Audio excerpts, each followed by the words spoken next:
Listen, Sure. for those of you who are joining us on this YouTube call, uh, Bishop Joseph Walker, pastor of Mount Zion Baptist Church here in Nashville, and I'm Mike Glenn, Brentwood Baptist Church in the southern suburb of Nashville. And Bishop Walker and I have been friends for how many years now?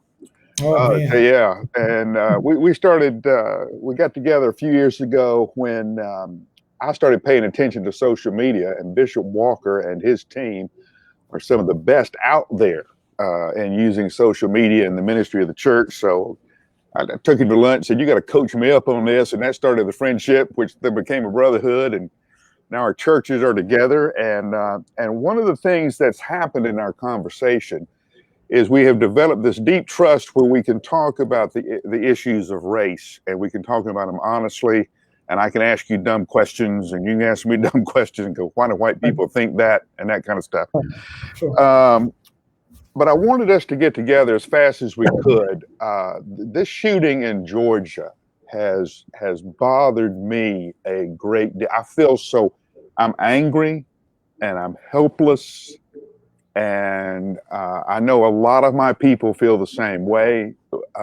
We want to say that's not us, and we don't support that, but I don't know what else to do. So kind of help me understand where your church is, where your community is, and maybe we can begin with just us beginning to understand what you must be feeling right now. Well, thank you so much. And again, I echo, the genuineness of our friendship. It really was birthed out of, I believe, divine providence. God connected us for such a time as this, and I truly appreciate the sincerity rather of our interactions and friendship. It really means a lot in our churches. Um, I shared a post on Instagram. I very rarely, go out there and step out and address these issues publicly, but I just felt the need to really help people understand where a lot of people's anger comes from in African American community. Uh, it is clear that there's a great deal of naivety regarding how oppression has over time impacted a people. Um, Fact is, you'd have to go back kind of on a historical analysis of Black folks in America to understand where we are now. Mm-hmm. You have to go back, obviously, to the Middle Passage. And I know that's may not seem like it has an impact, but let's process it just for a moment. So you go back to the Middle Passage and begin to realize the atrocities that were levied against a people who were enslaved for as many years as they were. And then once being set free, of course, we recognize that they really were not free, but during the period of Reconstruction in America, many African Americans began to advance in culture and in politics, et cetera. Mm-hmm. For that 12-year period, one writer said it was as if though the Reconstruction was as if though Black folk ran off a cliff, because that 12-year period was powerful. We saw a lot that happened. And then we saw the emergence of Meharry. We saw the emergence of a lot of African American institutions of higher learning and physicians and what have you. And then Jim Crow comes. Jim Crow in the South was a incredibly devastating blow to African American progress in America. As a consequence, these are the great great grandparents of generations like myself, Right. who experienced this hatred in the 60s. Now, if you go back the Harlem Renaissance period in New York, and you begin to realize what this flight was for African Americans leaving the South, going up to the North. I mean, much of the literature and things that Black folks were putting out there in culture were powerful, but then having to deal with systemic racism is what I'm getting at now. Mm-hmm. The Jim Crow, policies became entrenched within the administration of justice. Right. Herein lies the problem. What we saw emerge during the Jim Crow era, that the bully pulpit was the judicial system. The young girls who were killed in your home state of Alabama, the atrocity that awakened the nation. Right. How could those white men not be charged?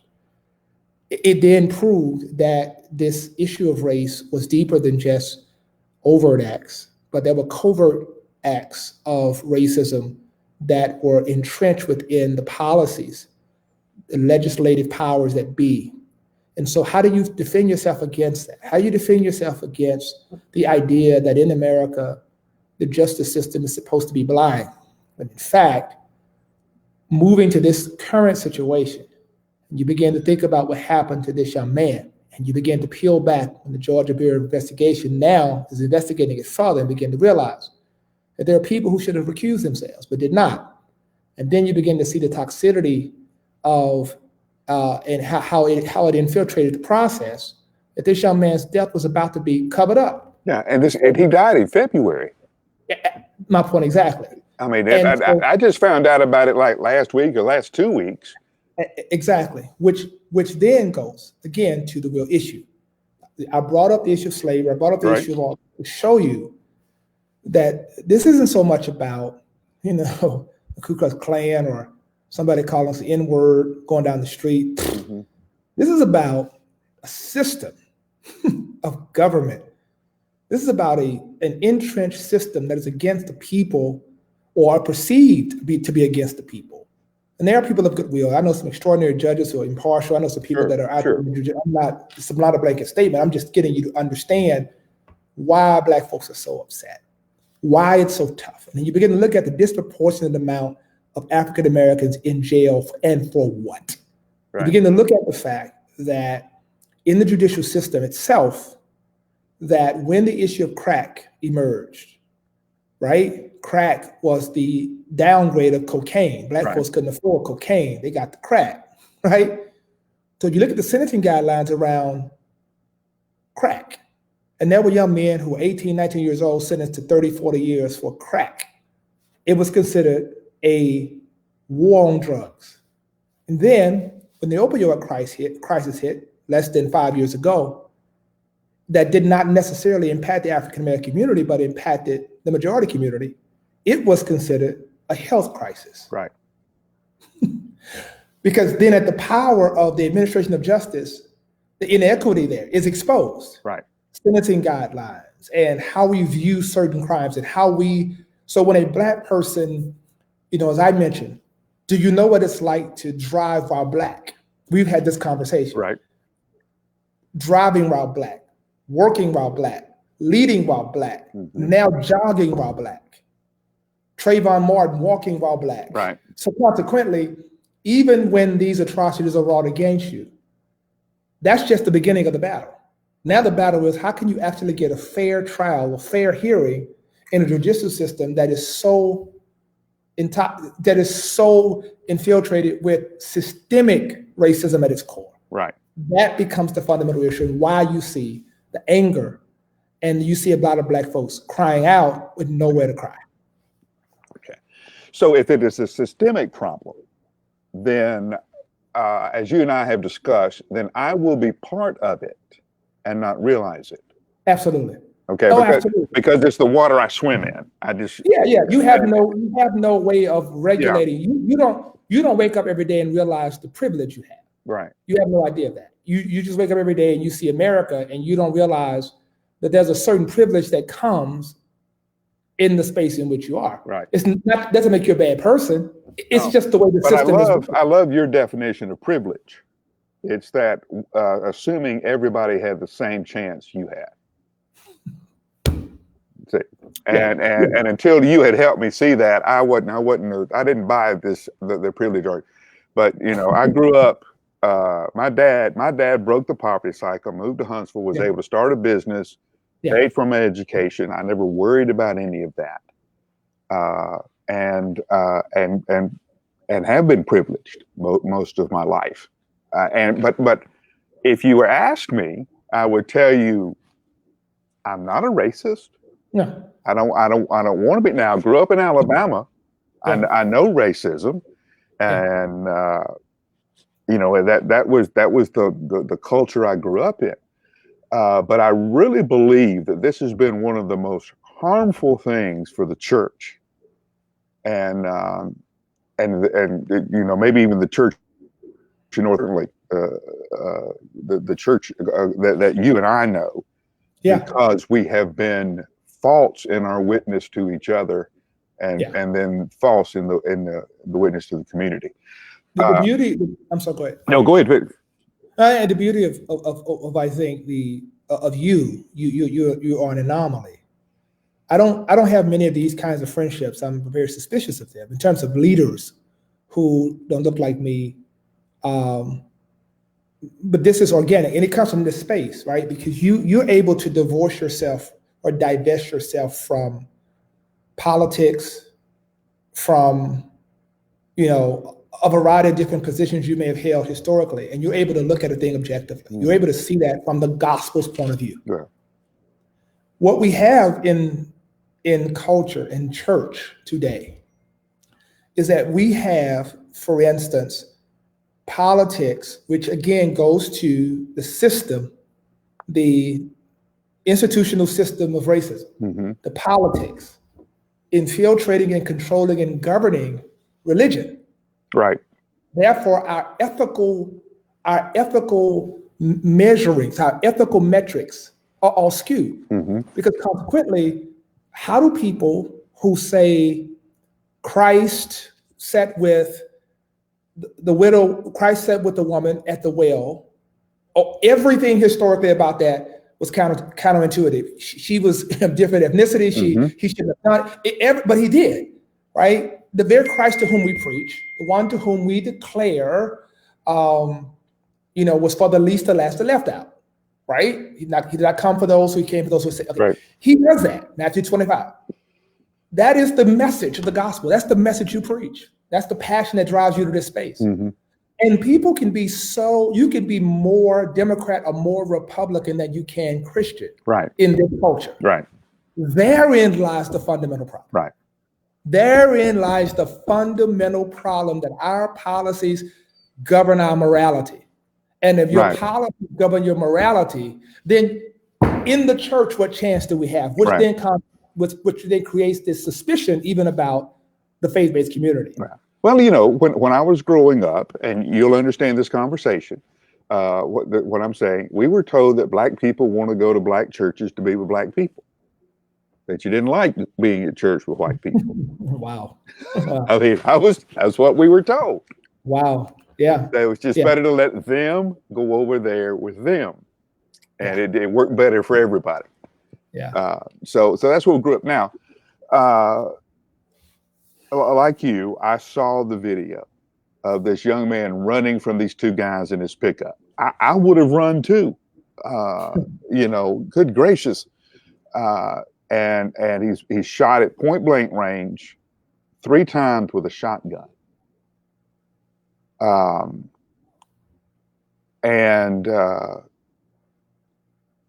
a child of the South. I love the South, and this is happening in my home.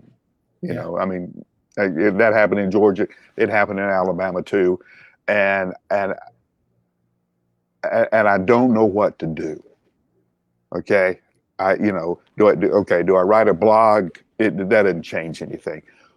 What do we do? How do we begin to confront this kind of systemic racism that, frankly, I don't want to be part of anymore?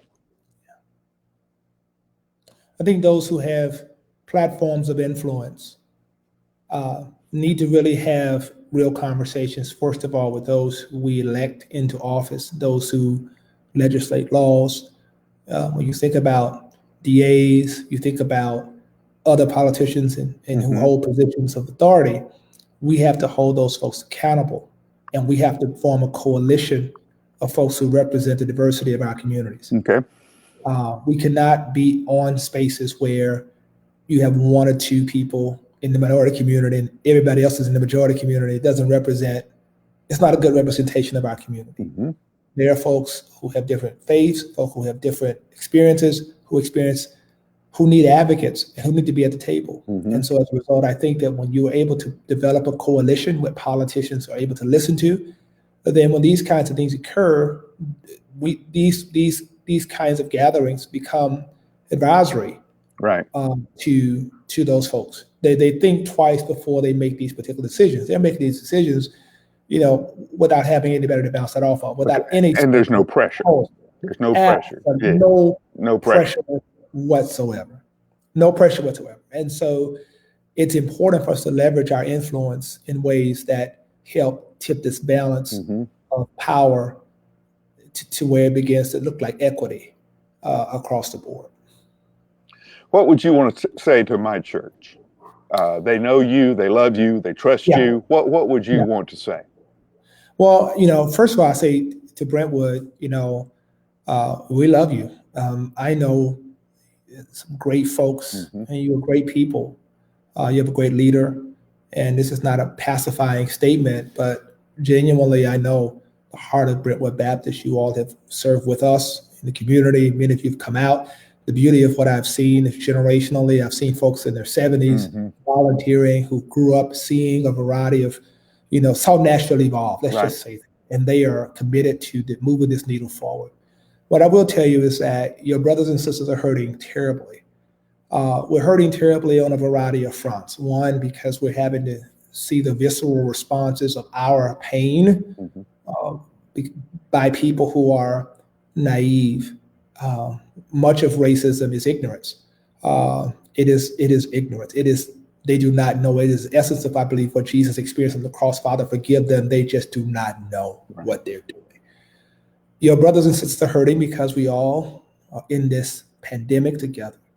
But unfortunately, I think that there is a lack of understanding of how COVID-19 is disproportionately affecting our community. Right.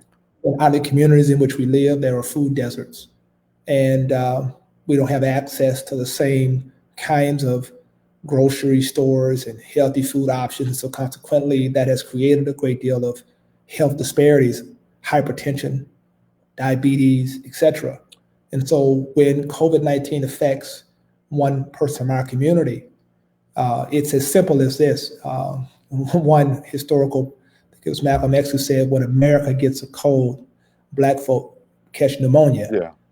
Because the point is that the economic, first of all, the health disparity is the chasm is so great. And then also the economic divide that has certainly been brought up for many people. And this is not a statement against privilege. I think people who work hard should be blessed according to God's word. I think if you are a philanthropic person, God wants you to be blessed. And I'm not speaking against that. I think there's such an affluent kind of theology out there that I disagree with. I think you have a right to leave an inheritance to your children's children. But I will say this, is that we don't think about that going home in certain spaces is a privilege.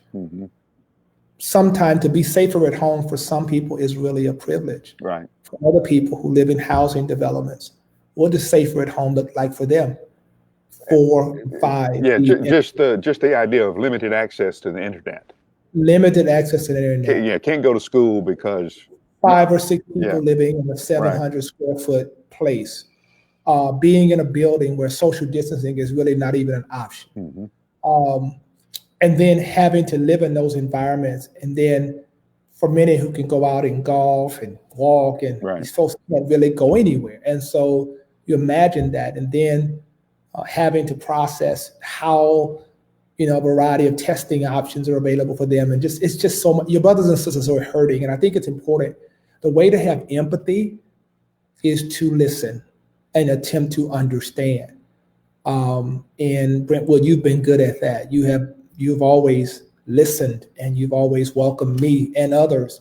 And I would just say, before you make decisions just solely in the silo of your own experience, think about how those decisions affect or adversely affect your brothers and sisters on the other side of the tracks. Okay. How can we minister to you and your church?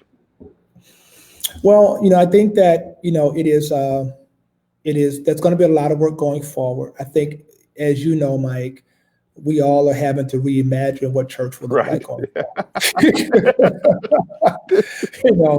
We have built big cathedrals, and we built facilities to house people and a variety of things. And now we're going to have to reimagine what that looks like. And I think what Brentwood can do is, when you begin to think about missions, and we all love missions, we all think about third world countries. We Right. think about what's happening, but don't forget the mission in Jerusalem before you go to Judea. On the north side of 40.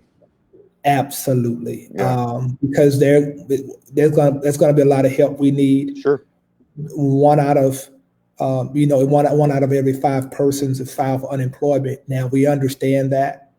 Imagine what that looks like in the African American community.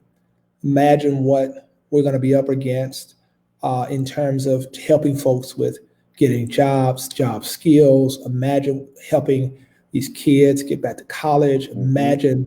And so when you begin to think about how you reallocate and focus in on missions and know that Mount Zion is a trusted partner, and we are here to serve you as well in terms of we have to be in this together.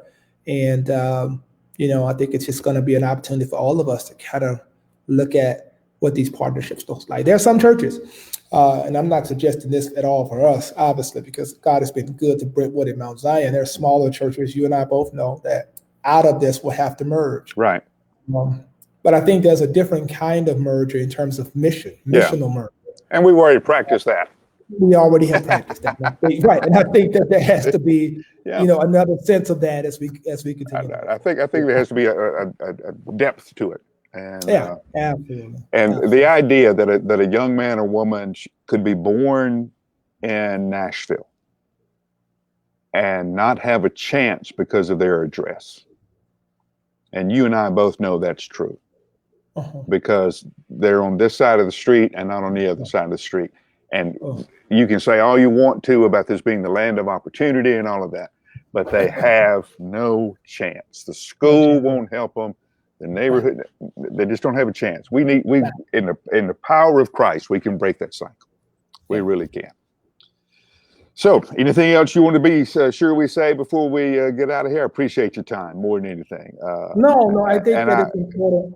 I think it's important, Mike, and I would ask you, I think because you represent a heart, first of all, I think you represent the heart of God. And I think you represent a lot of folks in the majority community, because I think there's an assumption that, it's us against them. There's a lot of folk, I've met them in your church, I've met them around this. There's a lot of great, and I hate to just say, it's a lot of great white folks out there, but there are. I mean, there really are. There's a lot of great folks that are working and serving and who are crying and who care and who are just as heartbroken by this. And I would think that it's important for you. I would turn that question back to you. What would you like to say? And I know you can't speak for all white folks, but what would you like to say to our community, to Mount Zion in this season? Well, obviously you and I got to be friends. Then I got to know your staff. Quality ministers, and honestly, if I could steal a couple of them from you, I would. I mean, they make you look a lot better than you are. And you and I know the truth on that. But I love being the times I've been in your church. I love you people, and I have seen mothers with tears in their eyes, worrying about their young sons, and fathers concerned about how their children will have the opportunity to grow up. We love you. We're committed to you, and we want every one of you to fulfill everything that Christ has for you and everything He intended for you to be. And as you and I always say, we are much, much better together.